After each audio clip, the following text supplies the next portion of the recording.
Сәлем достар, бүгін біз сіздерге қасқырлармен тіл табыса алған кішкентай қыз туралы айтып беретін боламыз. Сіздермен бірге топ қазақ арнасы видеомызды бастаймыз.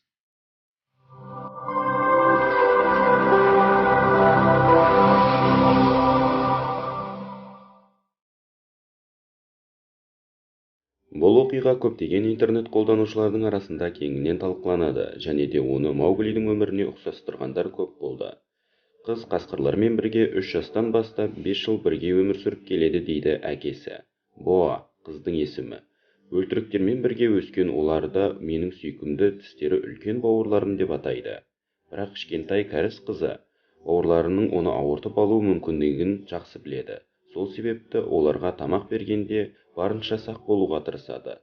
Мен етті оларға тез берсем, олар менің ет ұстап тұрған қолымды тістеп алуы мүмкін дейді кішкентай қыз. Жалпы бұл қасқырлар таза қанды қасқыр емес, овчарка мен қасқырдың гибриді. Қасқырдың күші мен овчарканың тіл алғыштығы қосылған десе де болады. Бұл қасқырлар арасындағы жалғыз ғана ұрғашы ақ ит бар. Бірақ уайымдамаңыздар. Себебі ол өзін-өзі қорғай алады. Феминистер мақтануға тұрарлық. Қасқырлар иттің көзіне тура қараудан қорқады, себебі жалғыз нәзік жанды болған үшін болуы мүмкін. Или кім біледі. Әдетте қасқырларға қыздың әкесі тамақ береді. Кейде Боа өзі де қасқырларға тамақтарды беріп отырады.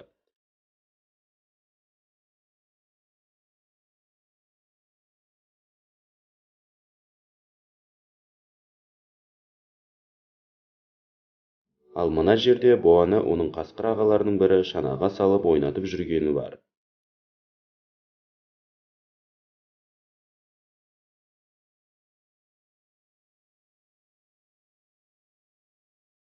Ал Боа болса қасқырлармен ұзақ өмір сүріп бірге бақытты болғысы келеді.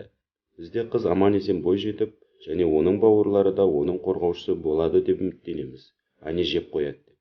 Достар, бұл оқиға туралы өзіңіздің пікірлеріңізді жазып қалдырыңыздар. Ал сіздермен бірге болған топ қазақ арнасы, бізбен бірге топта болыңыздар.